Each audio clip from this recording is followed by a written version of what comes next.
I pull into the driveway of the old Victorian house, the one my grandparents left me in their will, feeling a swell of pride that chases away the exhaustion from the long drive. The keys jingle in my hand, heavy with the weight of memories and the fresh paint I applied just last weekend. The $250,000 in renovations, all paid for out of my own pocket, scraped together from years of overtime at the architecture firm and skipping out on vacations that my colleagues raved about on social media. No loans, no shortcuts, just me, pouring my soul into restoring this place to its former glory. The wraparound porch gleams under the afternoon sun, the gingerbread trim crisp and white, and the garden I've been tending bursts with the colors of summer roses. We did it, I whispered to the empty air, running my hand along the smooth railing as I step inside. The scent of fresh wood and lemon polish fills the foyer, more satisfying than any high-end spa could offer. This house isn't just bricks and mortar, it's my independence, my stability, the culmination of a lifetime of being the responsible one in a family that never quite appreciated it. The moment of quiet triumph shatters when I notice the front door slightly ajar, something I know I locked before leaving for work this morning. My heart skips a beat as I push it open further, the creak echoing unnaturally loud in the silence. Inside, the living room that I meticulously furnished with thrift, store finds and my own designs looks wrong. Furniture shifted haphazardly, a pizza box discarded on the coffee table, and the faint smell of stale beer hanging in the air. Footsteps thud from upstairs, and before I can process it, my brother Ethan bounds down the stairs, grinning like he owns the place. "Hey, sis, about time you got home. This place is awesome, way better than my crappy apartment." He's carrying a box of his belongings, clearly in the process of moving in, and behind him, his wife and 2 kids trail with suitcases in tow. My stomach twists into knots. Ethan, the brother who's bounced from job to job, racked up debts he never paid back, and left me to handle the heavy lifting for our grandparents during their final years. The one who showed up for holidays empty-handed but full of excuses. "What are you doing here?" I manage, my voice sharper than I intend, but the violation feels immediate, like he stomped right over the boundary I thought was ironclad. He waves a hand dismissively, setting his box down on the rug I chose so carefully. "Grandma and Grandpa's will said it's a family home, right? Shared legacy and all that. I figured it was time I claimed my share. My lease is up, and this place has plenty of room." His wife, Tara, nods enthusiastically, already eyeing the kitchen as if planning her domain. The kids dart around, touching everything in sight. I feel a surge of anger mixed with disbelief. This isn't how it works. The will specified it was left to me, the one who visited weekly, who managed their medical bills, who held Grandma's hand through her last breath. But Ethan, he sent cards from afar, promises of visits that never materialized. And now, here he is, acting like this is his right. I take a deep breath, trying to steady myself. Then this house is mine. The will was clear. "You can't just move in." He laughs, a casual sound that grates on my nerves. "Come on, Alex. Don't be like that, we're family. What's mine is yours and vice versa." He claps me on the shoulder as if that settles it, and heads back upstairs to fetch more boxes. I stand there frozen, watching as my sanctuary is invaded. The next hour blurs into a nightmare of unpacking sounds. Tara asking where the extra linens are, and the kids running through the house like it's a playground. By evening, they've claimed the guest room and the attic space I had planned for my home office. I retreat to my bedroom, the one room they've left untouched, and sink onto the bed, my mind racing. This can't be happening. I call my parents, hoping for backup, but their response is predictably enabling. "Oh honey, it's just Ethan. Let him stay a bit. He's going through a rough patch," Mom says over the phone, her voice laced with that familiar plea for peace. Dad chimes in, "Family sticks together, Alex. You were always the strong one. Make room for him." Sleep evades me that night, the sounds of Ethan's family settling and echoing through the walls.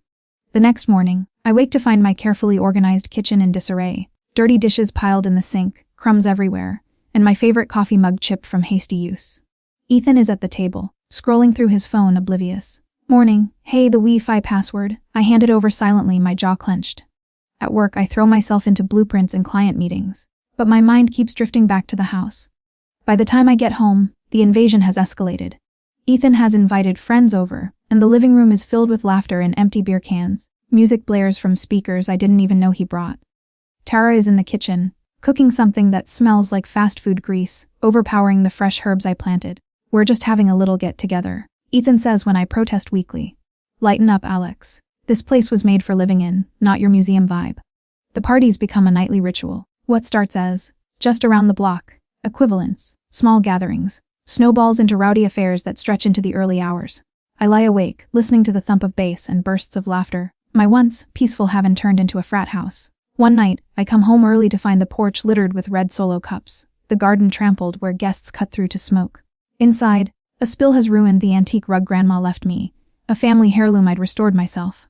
My heart sinks as I clean it up alone, the stain setting in despite my efforts. Ethan apologizes half-heartedly the next day. Oops, got carried away, but does nothing to help. Tara shrugs it off. Kids will be kids.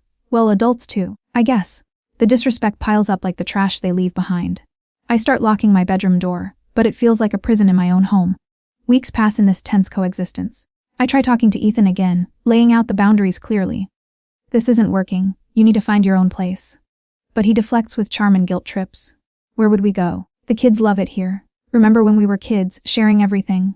Our parents visit one weekend, and instead of supporting me, they side with him. Mom hugs Ethan tightly, whispering comforts, while Dad pulls me aside. Alex, be reasonable. He's your brother. Blood is thicker than water. You have this big house. Why not share? Their words echo the family script I've followed my whole life. Alex, the reliable one, the fixer, the one who absorbs the chaos so everyone else can thrive. But as I watch Ethan lounge on the couch I'd bought with my bonus, his feet propped up on the ottoman I refinished, something shifts inside me. This house represents 4 years of my life, sleepless nights budgeting for repairs, weekends hammering nails instead of relaxing, declining invitations to brunches and trips so I could focus on this dream. All while Ethan partied through his 20s, leaving me to handle the grandparents' care alone. The breaking point comes on a rainy Friday night. I arrive home from a late client dinner to find the house in full party mode. Cars lining the street, music so loud the windows rattle. Smoke curls from the backyard where a bonfire rages, dangerously close to the dry fence I just painted. Inside, strangers mill about, drinks in hand. And I spot Ethan in the kitchen, laughing with a group as he pours shots from my crystal decanter, a gift from Grandma. Tara is upstairs, the kids tucked away, but the whole place reeks of neglect. I push through the crowd, my anger boiling over. Ethan, this has to stop, now. He turns surprised but not remorseful. Alex, relax. It's just a party. Join us. But as I survey the damage, spilled drinks on the hardwood floors I'd sealed myself, cigarette burns on the curtains, a broken vase shattering underfoot, the rage crystallizes. This isn't just a party, it's destruction. My sanctuary, my achievement, violated without a second thought. I storm upstairs, slamming my door, and call a locksmith first thing the next morning. By noon, the locks are changed, and I post a polite but firm notice on the front door. This is private property. Unauthorized entry prohibited. Ethan arrives home from wherever he'd crashed, pounding on the door. What the hell, Alex? You locked us out. I meet him on the porch, keys in hand but not offering them. You need to leave. This isn't your home. His face twists in disbelief, then anger. You can't do this! It's family property. But I stand firm, the weight of years of resentment fueling me. Our parents get involved immediately, calling in a frenzy. How could you lock out your own brother? He's family. Mom cries over the phone. Dad demands I think about the children. But for the first time, I don't back down. They need to respect my boundaries. I say, my voice steady despite the tremor in my chest. The eviction process begins quietly at first. A formal letter from the lawyer I consult, citing the will and my sole ownership. Ethan ignores it, sneaking back in through a window he'd jimmied once before, determined to assert his rights. That's when the real damage starts. One night, after another unauthorized gathering, I come home to chaos, furniture overturned, walls scuffed with markers from the kids' ort, and the kitchen flooded from a forgotten faucet. The hardwood floors are warped, the antique rug ruined beyond repair. My heart breaks as I survey the wreckage, tears stinning my eyes. This house, which I'd poured my savings and soul into, now looks like a war zone. Ethan is nowhere to be found, but his friends' social media posts tell the story. Photos of the party with captions like, "Crashing at Bro's Epic Pad! Family fun Faye living large." The violation cuts deep, not just the physical damage, but the blatant disregard for everything I've built. I filed a formal eviction notice that week, my hands shaking as I signed the papers at the lawyer's office. The attorney, a no-nonsense woman named Ms. Rivera, nods sympathetically. Family disputes like this are common, but you're doing the right thing by protecting your asset. Back home, the tension escalates. Ethan confronts me in the driveway, his face red with fury. You're ruining everything. Where are we supposed to go? Tara stands behind him, arms crossed, the kids peeking from the car. Our parents arrive soon after, turning it into a full-blown intervention. Mom clutches a tissue, tears streaming. Alex, please. He's your brother. Think of what Mom and Dad, our parents, would want. Dad paces, his voice booming. This is selfish. You've always been so independent. But family comes first. Their words sting, dredging up memories of childhood me, the older sister, cleaning up Ethan's messes, covering for his lies, while they praised his free spirit. But as they pressure me to forgive, to let him stay, just until he gets on his feet, I feel a clarity I've never had before. This isn't about the house anymore. It's about 30 years of boundaries trampled, of being the family doormat. The eviction hearing is scheduled for 2 weeks later, but the family mobilization begins immediately. Aunt Clara calls, her voice dripping with disapproval. I can't believe you're doing this to Ethan. After all the family has done for you. Uncle Mike sends a text. Blood is thicker than water, Alex. Don't make this ugly. Even distant cousins weigh in via group chat, sharing stories of sibling forgiveness that feel more like guilt trips. Mom organizes a family meeting at the house, but with the locks changed, it happens in the driveway under a drizzling sky. Ethan stands with our parents, looking every bit the victim. I just wanted a place for my family, he says, his voice cracking just enough to sell it. Tara nods, holding one of the kids close. But I have my evidence, photos of the damage, witness statements from neighbors who'd seen the parties, and the will clearly stating my ownership. This ends now, I say firmly. You've had your chances. The days leading up to the hearing are a whirlwind of stress. Sleepless nights where I pace the empty living room, now cleared of Ethan's clutter but scarred by the destruction. At work, my focus wavers, colleagues notice my distraction, and my best friend, Lena, pulls me aside for coffee. You don't have to go through this alone, she says, squeezing my hand. Ethan's always taken advantage. Remember the time he borrowed your car in college and totaled it? Her support is a lifeline, reminding me I'm not unreasonable for wanting peace. I start therapy, recommended by Lena, and in sessions, I unpack the family dynamics, the favoritism toward Ethan, the expectation that I'd always yield. You're breaking a cycle? My therapist says. That's brave. Those words steel me for the courtroom. The hearing itself is surreal, held in a sterile county building that smells of old coffee and paperwork. Ethan sits across from me, flanked by our parents, his expression a mix of defiance and nerves. The judge, a stern woman with glasses perched on her nose, reviews the documents. Ms. Harlan, you've provided clear evidence of sole ownership and unauthorized occupancy, she says, her gavel hovering. Ethan pleads his case, spinning tales of family intent and hardship, but the facts are undeniable. Eviction granted. The judge rules and the room erupts. Mom gasps, Dad mutters about home-grateful children, and Ethan storms out, vowing revenge. But as I leave the building, a weight lifts. For the first time, I'm not the villain in their story. I'm the architect of my own. The actual eviction day arrives a month later, after appeals are denied. Movers hired by the court arrive at dawn, supervised by a sheriff's deputy. Ethan and his family pack sullenly, the kids crying as toys are boxed up. Our parents hover, shooting me accusatory glares, but I stay composed, documenting everything with my phone for my records. This is your fault, Ethan hisses as they load the last bag into their rented truck. You destroyed our family. But I meet his eyes steadily. No, Ethan. Your choices did that. They drive away, and the house falls silent once more. I spend the day assessing the damage. Walls needing repainting, floors to refinish, gardens to replant. It's extensive, but not irreparable. In fact, as I survey it, I realize something profound. This destruction, painful as it is, has freed me. No more tiptoeing around Ethan's chaos. No more family pressure dictating my life. Word spreads quickly through the family grapevine. Aunt Clara stops by unannounced a week later, her face a mask of concern. Alex, honey, are you okay? This must be so hard. But her eyes dart around, taking in the repairs, and I sense the underlying judgment. I'm fine, I replay, offering tea but keeping the conversation light. She leaves with vague promises of talking to your parents, but I know it's more maneuvering. Mom calls daily, her voicemail's a litany of guilt. We'll miss you at family dinners. Ethan's struggling. Maybe you could help. Dad sends emails about reconciliation, attaching old photos of us as kids, playing in the very house now scared by his son's recklessness. But I respond minimally, focusing on healing. Therapy helps me process the anger, turning it into resolve. Lena invites me to stay at her place for weekends, and we hike the nearby trails, the fresh air washing away the toxicity. As the renovations progress, I pour even more of myself into the house, not just fixing the damage, but transforming it. The warped floors are sanded and resealed, gleaming anew. Walls get a fresh coat of soothing blue paint, and I add built-in bookshelves in the living room. A nod to Grandma's love of reading. The garden blooms vibrantly with new perennials that promise resilience. But with each hammer swing and brush stroke, I question if this is still my future. The house holds memories, yes, but also the ghosts of family expectations.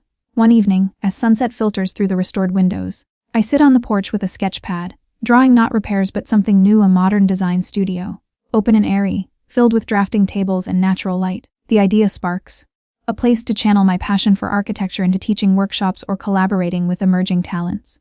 Selling the house could fund it, turning pain into purpose. The decision solidifies over the next few months. I list the property with a realtor, pricing it strategically to reflect the upgrades. Offers come quickly. The market favors restored Victorians in our neighborhood.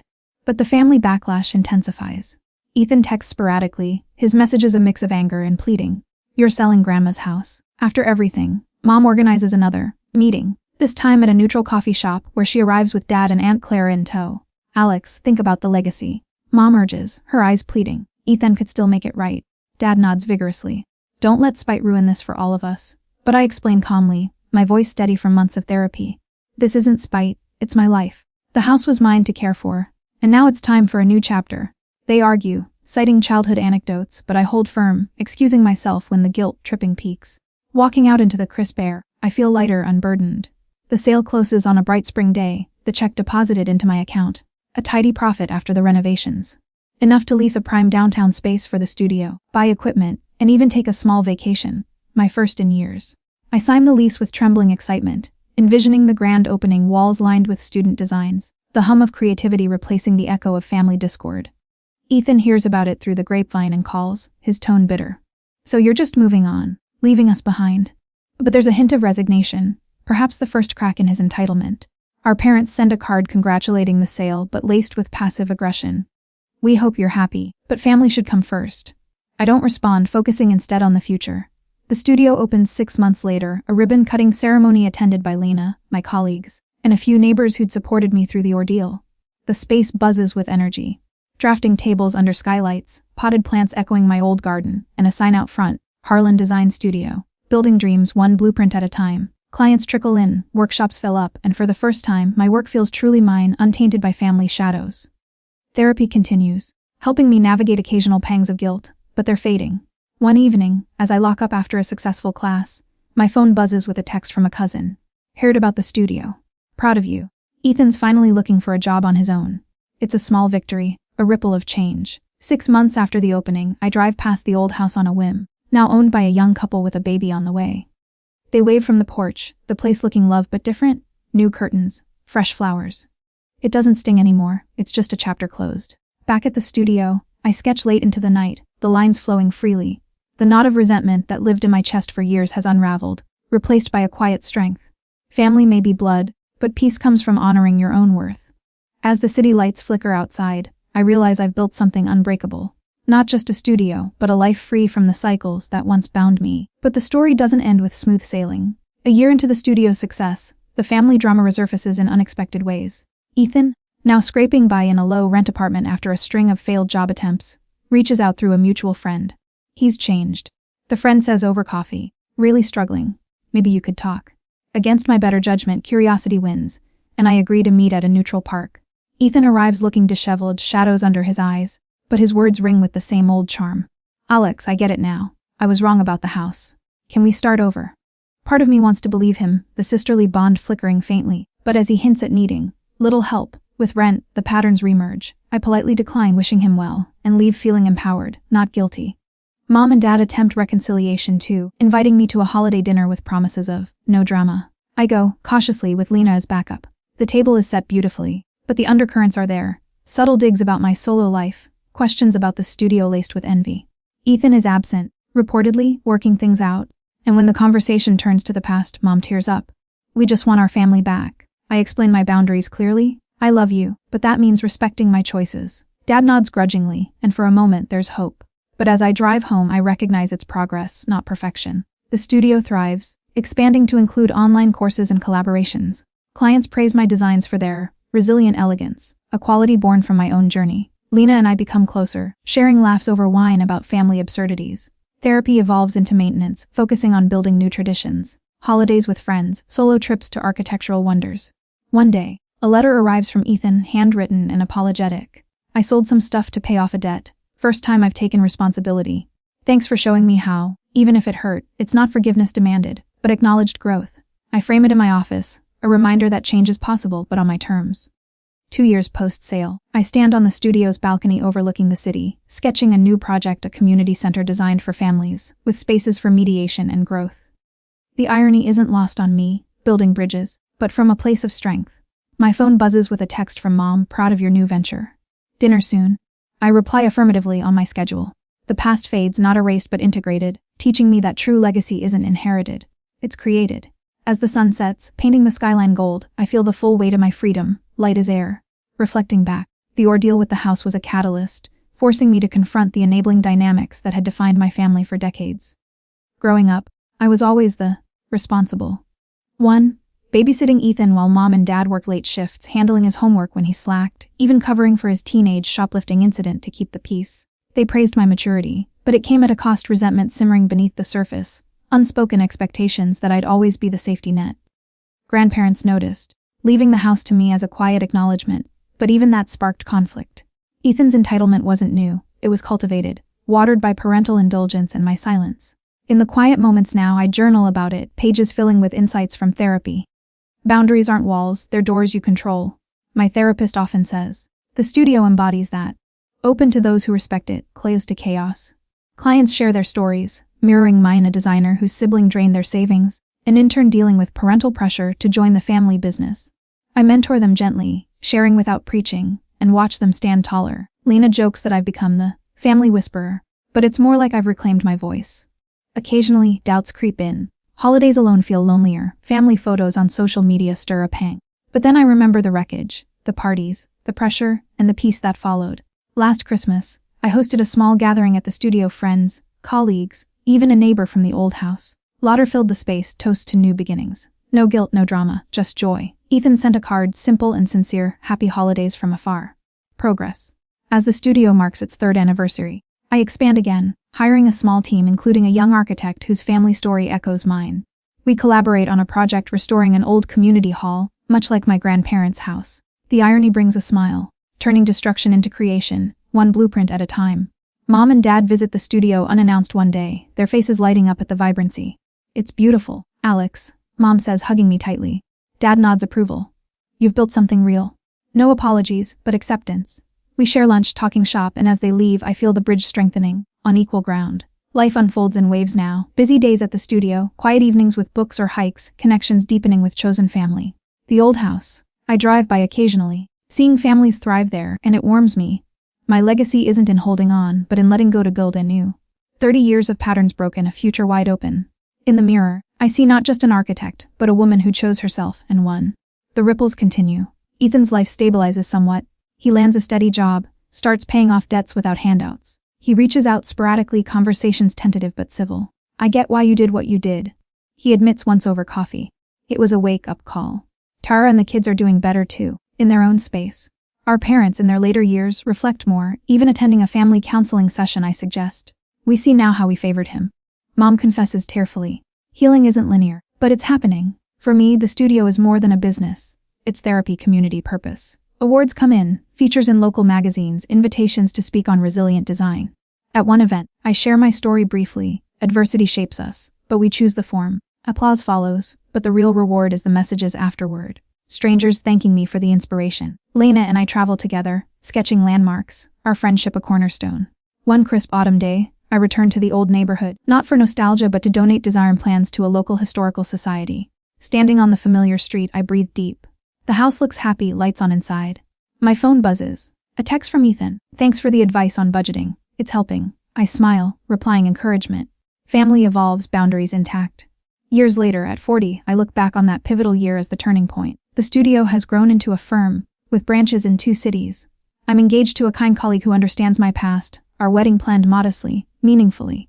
Mom and Dad walk me down the aisle. Ethan is a distant but present guest. Vows exchange, I whisper to myself, we did it. Not just the marriage, but the life rebuilt from ruins. In quiet moments, I sketch the house as it was, before and after, symbols of transformation.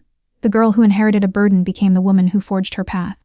Boundaries drawn, respect earned, freedom claimed. The end, no, just the beginning of a legacy truly mine.